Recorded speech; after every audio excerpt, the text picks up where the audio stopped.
I got a text this morning, and this is what it said. Can you please make me a cup of tea and some toast?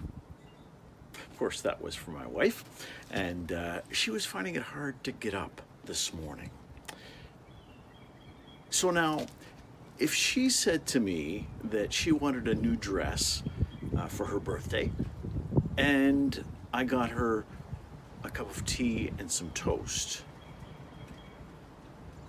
or what about if she wanted something special, and maybe a piece of jewelry or something, and I got her a cup of tea and some toast?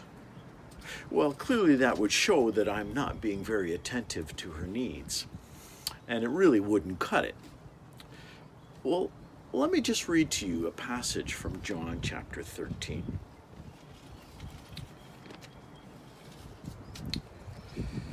It was just before the Passover festival. Jesus knew that the hour had come for him to leave this world and go to the Father. Having loved his own who were in the world, he loved them to the end. The evening meal was in progress, and the devil had already prompted Judas, the son of Simon Iscariot, to betray Jesus. Jesus knew that the Father had put all things under his power, and that he had come from God and was returning to God. So he got up from the meal, took off his outer clothing, and wrapped a towel around his waist. After that, he poured water into a basin and began to wash his disciples' feet, drying them with the towel that was wrapped around him. And then jumping down a few verses, Jesus says, "Now that I, your Lord and teacher, have washed your feet, you also should wash one another's feet. I have set you an example that you should do as I have done for you." Why did Jesus do this? Now, this being Maundy Thursday, we are remembering the Last Supper and Jesus washing his disciples' feet. But why did he do this? Did he do it just to show a specific action that he needed to perform? Well, no, I think that Jesus did this because it was part of all that God wanted him to do. All the things that God wanted him to do leading up to the cross and then eventually to the resurrection.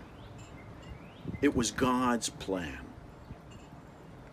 I was listening this week, just yesterday actually, to a fellow College for Officer Training, International College of Officers that I got to know while I was at ICO a number of years ago. And he's from India. Andrews Christian is his name. And he had a Facebook post, and he was speaking. It was a live event on Facebook.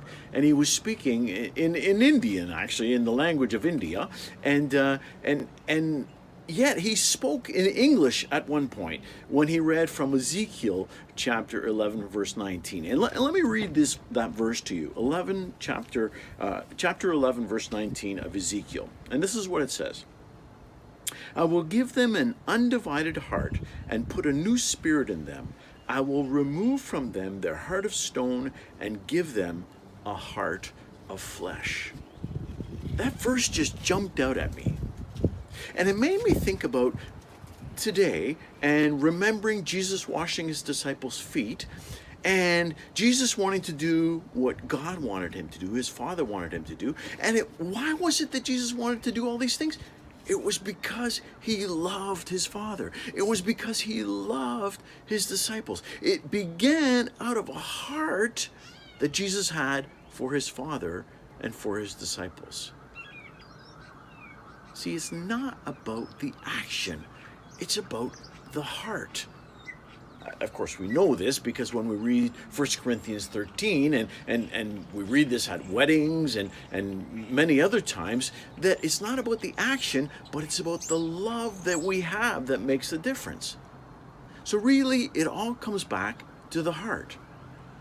Where is your heart? Are you caught up in certain behaviors, or are you caught up in pursuing the heart of God? Figuring out what he wants, what his desires are. Do you have a heart for him?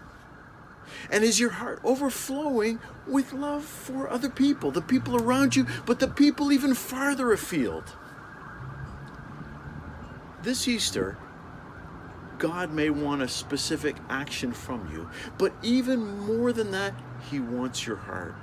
He wants you to be devoted to Him. He wants you to have a heart overflowing with love for Him, wanting to spend time in His presence, wanting to bask in His love for you, and that would overflow in love for others.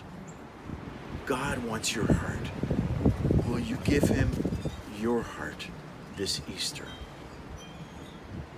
I hope that you'll join us for our Good Friday service at 11 o'clock tomorrow morning, Friday morning, and also for our Easter Sunday service at 11 o'clock. God bless you, and I wish you a happy Easter.